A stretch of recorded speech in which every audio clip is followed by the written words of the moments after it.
Hey guys, I'm Shar, Hi, I'm Ari. and today we wanted to talk to you guys about how to be happy vegans. We've noticed that a lot of people have trouble staying on a vegan diet or even just starting one. And we both experienced that this can be pretty difficult sometimes too, but we both learned some tips and tricks that have really worked for us and we think can be really helpful for you guys as well. Yeah, so to start out, we were just going to tell you guys why we're vegan. Yeah, we have 3 reasons, but the first one is because it's the biggest thing you can do to lower your personal carbon footprint. So if you're looking to lead a more sustainable or eco-friendly lifestyle, it's a great thing to do. Yeah, and then number 2 is for animal cruelty reasons. There's unfortunately a lot of animal cruelty in the meat and dairy industry, and so us being vegan, we don't buy meat or dairy, so we don't support those industries. Yep. And then number 3 is health reasons. We like to be pretty healthy people, live a healthy lifestyle, and being vegan just adds to that. Yeah. All right, let's start with number 1. That is throw out that all or nothing mentality. Now, what we mean by this is a lot of people think to be vegan, you have to be 100% vegan right away, or you just can't do it at all. And that's not true. You can start out being vegetarian, pescatarian, weekday vegetarian, any, combination of getting rid of dairy and meat out of your diet. That's a great way to start. We both started by being vegetarian and then slowly took things out of our diet towards being vegan, and now we're both 100% vegan. Yeah. People have this tendency to just give up being vegan or vegetarian if they suddenly eat meat one day, and that sort of mindset is just setting yourself up for failure. So it's just important to give yourself grace, and if you do eat a burger or something every once in a while, then you just let it go and pick up where you left off the next day. Yeah, give yourself some grace. Yep. Our tip number 2 for you guys is don't try and find the exact vegan version of what you were eating before.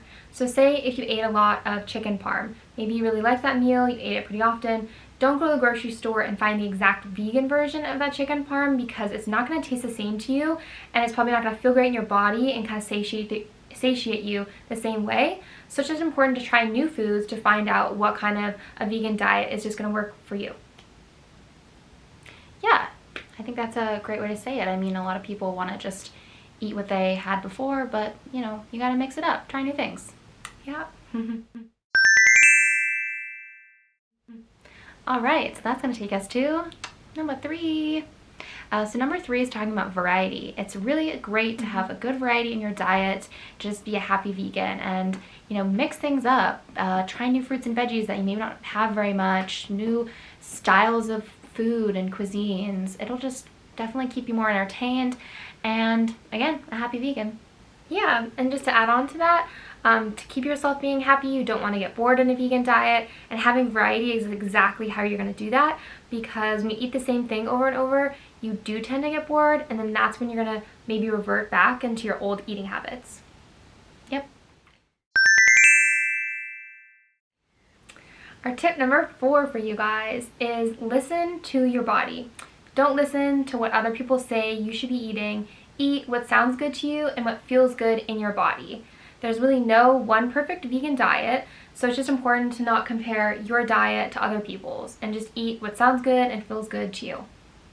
Yeah, just remember to listen to your body and eat what your body is telling you to eat, and not what you see maybe on Instagram or YouTube.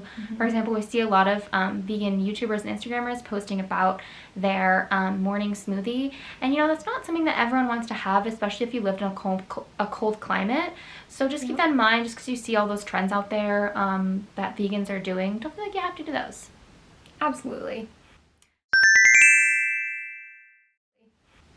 All right, that leads us into number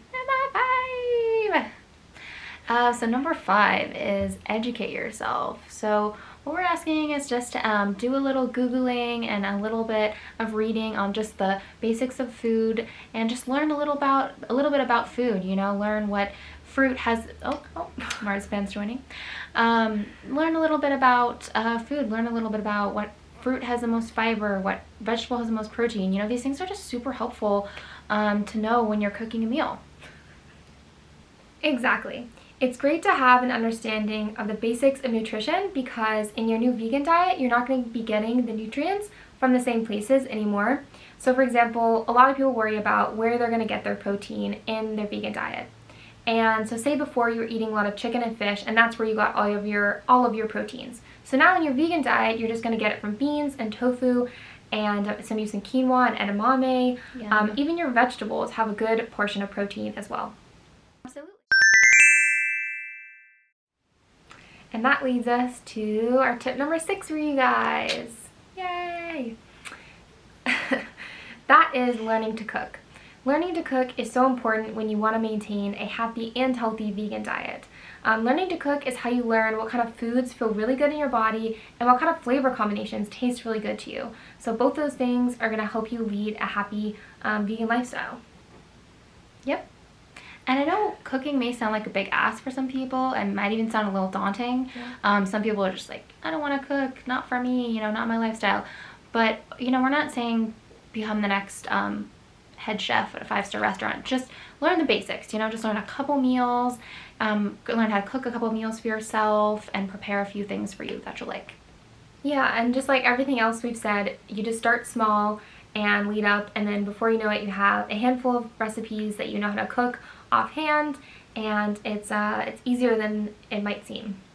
Yeah, and we'll also link down below some of our favorite blogs and cookbooks, and that I think will be super helpful for you guys. Yeah, those helped us so much in the beginning, and we still use them all the time. Yeah. So yeah, please look down below for those. All right, well, I think that's it. That's all of our 6 tips and tricks. We hope you guys have enjoyed this video. Yeah, if you guys have any questions or comments, please leave them down below. We'd love to hear what people think. And please like and subscribe because it's really going to support our channel. So thanks so much.